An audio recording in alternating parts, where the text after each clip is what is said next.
అందుకనే ఉపనిషత్తు కూడా మాతృదేవోభవ అని ముందే చెప్తుంది. తల్లిదండ్రులకి గుళ్ళు కట్టించక్కర్లా, కట్టించిన గుళ్ళ ముందు వాళ్ళని కూర్చోబెట్టకుండా ఉంటే చాలు. అంత ఎప్పుడు వస్తుంది జ్ఞానం అంటే ఆ ఇంట్లో కాస్త ఆధ్యాత్మిక వాతావరణం, సదాచారం,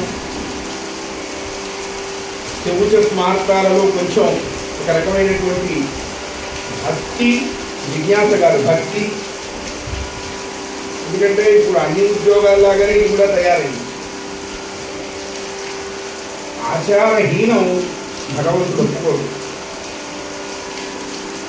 ఆచార ప్రభవో ధర్మ ధర్మస్య ప్రభురస్కృత అని నియమబద్ధమైనటువంటి జీవితాన్ని గడుపుతూ సమాజానికి తన వంతు సేవా ధర్మాన్ని అందిస్తూ, ధర్మానికి ప్రచారం లేదు లోకంలో. మన చేత ప్రచారం చేయబడేంత నీచ స్థితిలో ధర్మదేవత ఎప్పుడూ ఉండదు.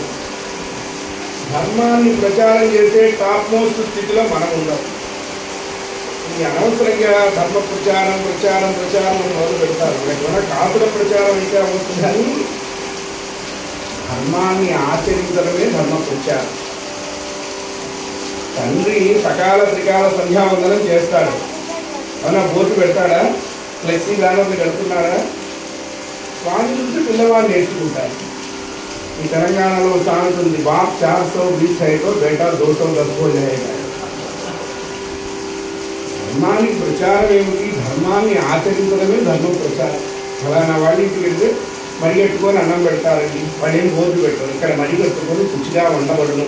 గాయత్రి రామచంద్ర బ్రాహ్మణ భోజన హోటల్ని పెట్టాక నా పోటీ వెధవ పోయినాడు. పోయేటప్పటికల్లా ఒరే అబ్రహాం విస్తరేయడా అన్నాడు. మొత్తం అన్నం తీసు అన్నాడు. బోర్డు ఏమన్నా గాయత్రి రామచంద్ర బ్రాహ్మణ భోజన హోటల్.